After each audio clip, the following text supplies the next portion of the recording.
Chinese દોરી અને તુક્કલ વેચતા લોકો પર તવાઈ। ઉત્તરાયણ પૂર્વે પ્રતિબંધિત ચાઇનીઝ દોરીના કાળા કારોબાર પર પોલીસે તવાઈ બોલાવી। સુરેન્દ્રનગરની દસાડા પોલીસે પ્રતિબંધિત ચાઇનીઝ દોરીના જથ્થા સાથે એક શખ્સને ઝડપ્યો। પોલીસે બાતમીના આધારે વોચ ગોઠવી ચાઇનીઝ દોરીના 48,000 રૂપિયાના 480 નંગ ટેલર અને કાર સહિત કુલ રૂપિયા 1,98,000નો મુદ્દામાલ કબજે કરી કાર્યવાહી કરી। દસાડા હાઈવે પરથી કાર ચાલક દશરથભાઈ રાવળવાળાને ઝડપી પાડી કાયદેસરની કાર્યવાહી હાથ ધરી। તો વડોદરાના માંજલપુરમાં ચાઇનીઝ તુક્કલના જથ્થા સાથે 2 ઝડપાયા। માંજલપુર પોલીસે બંને શખ્સોને ઝડપી કાર્યવાહી કરી। મહત્વનું છે કે માંજલપુરમાં બંને ઇસમો પ્રતિબંધિત ચાઇનીઝ તુક્કલનો જથ્થો વેચવા ફરતા હતા। પોલીસે 90,000ના મુદ્દામાલ સાથે કેયુર પટિયાર અને આશીષ પંચાલની ધરપકડ કરી। પ્રતિબંધિત ચાઇનીઝ તુક્કલનો જથ્થો અમદાવાદના વિપિન નામના ઇસમે મોકલ્યો હતો। પોલીસે ચાઇનીઝ તુક્કલનો જથ્થો મોકલનાર વિપિનને વોન્ટેડ જાહેર કર્યો છે। અમદાવાદમાં ફ્લાવર શોની ટિકિટના દર નક્કી કરાયા। ફ્લાવર શો પ્રવેશ ટિકિટના દર ફ્લાવર શો શનિ અને રવિવારે 100 રૂપિયા ચૂકવવા પડશે। સોમવારથી શુક્રવાર 75 રૂપિયા નક્કી કરાયા। 2024માં સોમવારથી શુક્રવાર 50 રૂપિયા ટિકિટ હતી। શનિવાર અને રવિવાર 75 રૂપિયા હતા। જે આગામી 1 જાન્યુઆરી 2025ના રોજ થશે ફ્લાવર શો શરૂ। રાજ્યના મુખ્યમંત્રી ભૂપેન્દ્ર પટેલ ફ્લાવર શો ખુલ્લો મૂકશે। અંદાજિત 15 કરોડના ખર્ચે ફ્લાવર શો 2025માં યોજાશે। સવારે 8 થી 9, રાત્રે 10 થી 11 પ્રાઇમ સ્લોટ રખાશે। આ વ્યક્તિ માટે ટિકિટ 500 રૂપિયા રાખવામાં આવ્યા છે। હવે ફ્લાવર શોની ખુશ્બુ લેવી મોંઘી પડશે। કાંકરિયા કાર્નિવલ પહેલા સારા સમાચાર। કાંકરિયાની અટલ અને સ્વર્ણિમ ટ્રેન ફરી શરૂ થશે। થોડા દિવસમાં શરૂ થશે અટલ ટ્રેન। કાર્નિવલના મુલાકાતીઓ ટ્રેનની મજા લઈ શકશે। હરણી દુર્ઘટના બાદ ટ્રેન બંધ કરી દેવાનો થયો હતો નિર્ણય। જરૂરી મંજૂરીની પ્રક્રિયા પૂર્ણ થતા હવે ફરી ટ્રેન શરૂ થશે।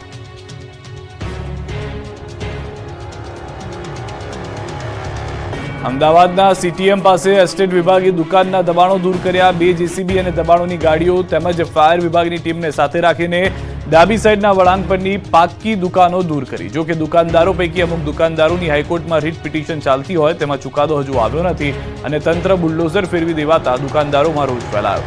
25મી ફેબ્રુઆરી સુધીની યથાસ્થિતિ જાળવી રાખવાની સૂચના પણ તંત્ર ગોળીને પી ગયું।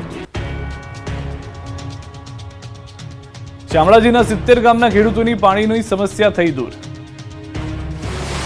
શામળાજી પંથકના 70 ગામના ખેડૂતોની મોટી સમસ્યા દૂર થઈ ગઈ છે। સરકાર આ વિસ્તારના ખેડૂતોની વહારે આવી છે। શામળાજીમાં મેશ્વો ડેમમાંથી સિંચાઈ માટે પાણી છોડવામાં આવતા ખેડૂતો પાણીદાર થશે। રવિ સિઝનને લઈને પિયત માટે પાણી છોડાતા ખેતરો લીલાછમ લહેરાશે।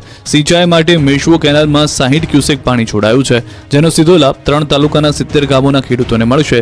લગભગ 4,000થી વધુ હેક્ટર જમીનમાં પાકને ફાયદો થશે। ઘઉં, બટાકા, મકાઈ સહિતના પાકોને ફાયદો થશે।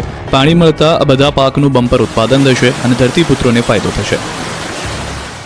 મહીસાગરમાં સુજલામ સુફલામ કેનાલમાં 4 જગ્યાએ ગાબડું પડતા 15 ખેતરમાં પાક તબાહ।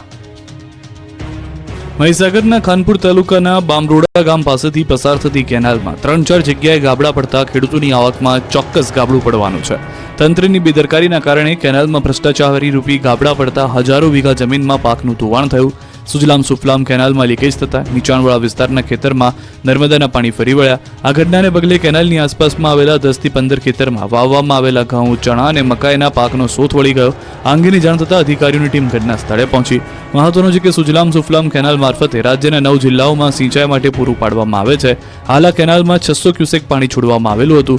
જો કે લીકેજ ઘટનાને પગલે તાત્કાલિક અસરથી પાણી છોડવાનું બંધ કરવામાં આવ્યું હતું, તો પાક ઉપર કેનાલના પાણી ફરી વળતા ખેડૂતોએ રાતા પાણી રડવાનો વારો આવ્યો છે। દિલ્હી મુંબઈ કોરિડોર પ્રોજેક્ટનો દાહોદના 14 ગામના લોકોએ વિરોધ કર્યો। દિલ્હી મુંબઈ કોરિડોર પ્રોજેક્ટના કારણે 14 ગામોમાં 17 મૂળભૂત સુવિધાઓ છીનવાઈ હતી। જેનેલી ગામના લોકોએ 2 વખત આ મામલે રજૂઆત કરી। કોઈ ઉકેલ ના આવતા ગ્રામજનો દ્વારા બીજી કોરિડોર કામગીરી બંધ કરી ફરી ત્રીજી વખત રજૂઆત કરતા અંતે 17માંથી 16 માંગણીઓની સર્વાનુમતે સ્વીકાર કરવામાં આવ્યો।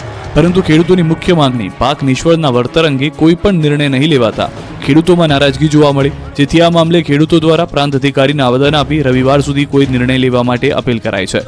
જો સોમવાર સુધી નિર્ણય નહીં લેવાય તો ફરી દિલ્હી મુંબઈ કોરિડોરની કામગીરી બંધ કરવા માટે ચીમકી ઉચ્ચારી છે। નવા વર્ષે અમદાવાદમાં ફરી બાબા બાગેશ્વરની કથા યોજાશે। વિશ્વ ઉમિયાધામ ખાતે કરશે હનુમંત કથા। ગુજરાત સહિત વિશ્વભરમાં સનાતન ધર્મની આસ્થાને ઉજાગર કરવા વિશ્વના સૌથી ઊંચા જગતજનની માં ઉમિયાધામના મંદિરની વિશ્વ ઉમિયાધામ ખાતે ભવ્ય અને દિવ્ય હનુમંત કથાનું આયોજન થવા જઈ રહ્યું છે। વિશ્વ ઉમિયા ફાઉન્ડેશન અમદાવાદ દ્વારા અમદાવાદના જાસપુર વિશ્વ ઉમિયાધામ ખાતે આગામી મહિનામાં 3 થી 6 જાન્યુઆરીના રોજ વિશ્વ પ્રસિદ્ધ સંત બાબા ભાગેશ્વરના ધીરેન્દ્ર શાસ્ત્રીની દિવ્ય કથાનું આયોજન કરાયું છે, જેમાં લાખો સનાતન ધર્મીઓ પધારશે. સનાતન ધર્મને ઉજાગર કરવાના હેતુ પાટીદાર સમાજ તેમજ સનાતન ધર્મના તમામ સમાજના લોકો બાબા ભાગેશ્વરની દિવ્ય કથામાં સહભાગી થશે. બાબા ભાગેશ્વરની કથાને લઈને વિશ્વ ઉમિયાધામ ખાતે તૈયારીઓ પૂરજોશમાં ચાલી રહી છે. લાખો સનાતન ધર્મીઓને કથામાં પધારવા આમંત્રણ અપાયું છે. 6 દેશમાંથી મા ઉમિયાના ભક્તો દિવ્ય કથામાં પધારશે.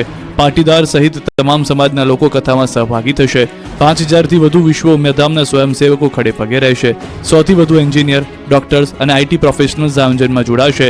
દિવ્ય અને ભવ્ય કથાના આયોજન સાથે જગતજનની મા ઉમિયાના મંદિરના નિર્માણનું કાર્ય પણ પૂરજોશમાં છે, જેમાં 1440થી વધુ પિલ્લરનું નિર્માણ કાર્ય પૂર્ણ થયું છે અને હાલમાં જ્યાં મા ઉમિયા બિરાજમાન થવાના છે તેના રાફ્ટનું કાર્ય ચાલી રહ્યું છે.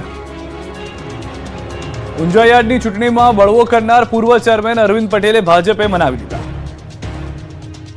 ઊંઝા યાર્ડની ચૂંટણીમાં પૂર્વ વાઇસ ચેરમેને બળવો કરી ભાજપ વિરુદ્ધમાં જઈને ઉમેદવારી નોંધાવી હતી. ચૂંટણીમાં પ્રમુખ પદ માટે ભાજપના જ બે જૂથ વચ્ચે જંગ જામવાનો હતો. પૂર્વ વાઇસ ચેરમેન અરવિંદ પટેલને મેન્ડેટ ન મળતા આક્રોશમાં પોતે પણ ઉમેદવારી નોંધાવી દેતા ચૂંટણી રસપ્રદ બની હતી, પરંતુ અંતે બળવો કરનાર અરવિંદ પટેલને ભાજપે મનાવી લીધા છે અને ઘીના ઠામમાં ઘી ઢોળાયું છે. હવે ઉમેદવારી ફોર્મ પરત ખેંચવાની તારીખ જતી રહી છે. પૂર્વ વાઇસ ચેરમેન અરવિંદ પટેલે ભાજપે મેન્ડેટમાં જાહેર કરેલા ઉમેદવારને સમર્થન જાહેર કર્યું છે.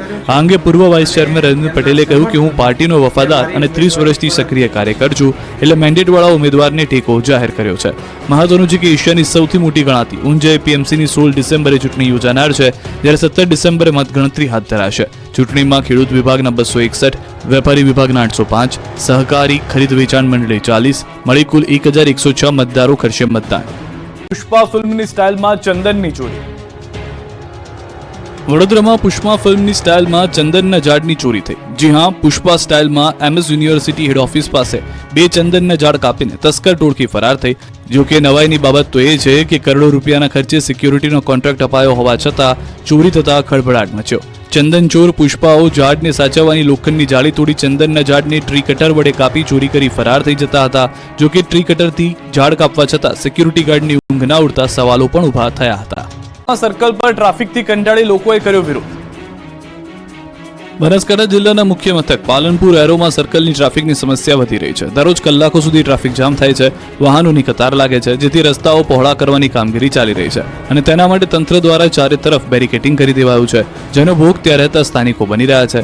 સ્થાનિકોનો રસ્તો બંધ થઈ જતા આકરા પાણીએ જોવા મળ્યા. અમદાવાદથી પાલનપુર તરફ આવતા માર્ગ પર ઓવરબ્રિજ નજીક તંત્ર દ્વારા બેરિકેડિંગ કરવામાં આવતા અમદાવાદ હાઈવે નજીક આવેલી અનેક સોસાયટીના લોકો મુશ્કેલીમાં મુકાયા. સ્થાનિકો દ્વારા સ્થાનિક કક્ષાએ રજૂઆત કરાઈ છે, પરંતુ તેનો કોઈ ઉકેલ આવ્યો નથી, જેથી સ્થાનિકો હાઈવે પર એકઠા થઈ વિરોધ પ્રદર્શન કરી રહ્યા છે અને જો આગામી દિવસોમાં તંત્ર દ્વારા આ બેરિકેડિંગ મૂકવાની પદ્ધતિ મોકૂફ નહીં રખાય તો જિલ્લા કલેક્ટરને આવેદનપત્ર પાઠવી ઉગ્ર આંદોલનની ચીમકી ઉચ્ચારી. આ હાઈવે પર અનેક સોસાયટીઓ આવેલી છે અને સોસાયટીના રહીશો આ માર્ગ પરથી સીધા હાઈવે રોડ પર જઈ શકતા હતા, પરંતુ હવે બેરિકેડિંગ મૂકી આ માર્ગ બંધ કરી દેવાતા સ્થાનિકોની મુશ્કેલી વધી છે. વગર વરસાદે રોડ પર વહી પાણીની નદી, બાઇક ચાલકો ખાડામાં પડ્યા. આ દ્રશ્યો પહેલી નજરે લાગશે કે કોઈ ચોમાસાના હશે, પરંતુ સુરત પાલિકાની ગંભીર બેદરકારીના કારણે પાલ વિસ્તારમાં વગર વરસાદે નદી વહી. પાલ કેનાલ પર રોડ પર પાણીની પાઇપલાઇન તૂટતા રોડ પર પાણીની રેલમછેલ થઈ ગઈ. રોડ પર જાણે નદી વહેતી હોય તે પાણીનો ધસમસતો પ્રવાહ જોવા મળ્યો. આ સ્થિતિ 2 દિવસથી છે, છતાં તંત્રના પેટનું પાણી હલતું નથી. તૂટેલી પાણીની લાઇનના ખાડામાં વાહન ચાલકો ખાબકતા બચ્યા બાદ બેરિકેડ મૂક્યા. વહેલી સવારે પાણીની લાઇન તૂટી જતા ત્યાંના પાણીનો ભરાવો થઈ ગયો અને મુખ્ય રસ્તા પરથી પસાર થતા વાહન ચાલકો ખાડામાં પડ્યા અને માંડ જીવ બચાવ્યો. બપોર સુધી પાલિકા તંત્ર ન ફરકતા અકસ્માત અટકાવવા લાલ કપડું બાંધી દીધું. રોડ પર પાણીની નદી વહેતા સવારમાં કામ ધંધે જતા લોકો ફસાયા. પાણીમાંથી પસાર થવું પડ્યું હતું. આ અંગેની ફરિયાદ કરવા છતાં મનપા કર્મચારી કે અધિકારી આવ્યા નથી. કુકર ફાટતા મચી અફરાતફરી, 2 ને ઈજા. શાળામાં કુકર ફાટે તો શું હાલત થાય, બાળકો કેટલા ભયભીત થાય એની કલ્પના કરી શકાય છે. આવું જ કંઈક પાલનપુરની બ્રાન્ચ શાળા નંબર 1 માં બન્યું, જ્યાં મધ્યાહન ભોજન બનાવતી વખતે રસોડામાં એક કુકર અચાનક ફાટ્યું. કુકર ફાટવાને કારણે પ્રચંડ તડાકો થયો. કુકર ફાટવાને કારણે 2 લોકોને ઈજા પહોંચી, જેઓને સારવાર માટે હોસ્પિટલ ખસેડાયા. સદનસીબે આસપાસમાં બાળકો ન હોવાથી મોટી જાનહાનિ ટળી. જોકે કુકર કયા કારણોસર ફાટ્યું અંગે કોઈ સત્તાવાર માહિતી મળી નથી. અચાનક કુકર ફાટતા અફરાતફરીનો માહોલ સર્જાયો હતો.